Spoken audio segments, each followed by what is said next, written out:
ইব্রাহিম আলাইহিস সালাম তখন সন্তান ইসমাঈলকে নিয়ে দোয়া করছেন। দোয়ার মধ্যে বলছেন কতগুলো কথা। এই কথাগুলো কি? 1 নাম্বার, রব্বানা তাকাব্বাল মিন্না ইন্নাকা আনতাস সামিউল আলিম।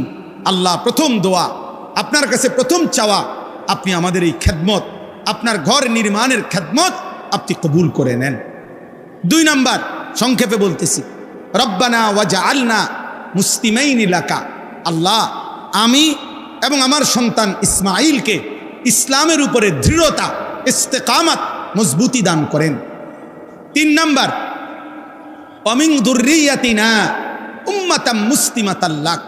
একজন পিতা শুধু ছেলের জন্য না, ছেলের পরবর্তী জেনারেশন কিয়ামত পর্যন্ত আগত আমার বংশধারা, আপনি প্রত্যেক যুগে এমন এক দল আমার বংশধারার মধ্যে রাখবেন যারা মুসলিম, যারা আপনার হুকুমের 100 অনুগত। এমন বংশধারা যেন আমার কিয়ামত পর্যন্ত হয়।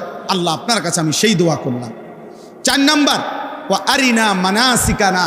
আল্লাহ, আপনার যত ইবাদত, সমস্ত ইবাদতের নিয়ম কানুন পদ্ধতি আপনি আমাদেরকে বলে দেন, সঠিকভাবে শিখিয়ে দেন। 5 নাম্বার, ওয়াতুব আলাইনা। আল্লাহ, আপনি আমাদের তওবা কবুল করে নেন।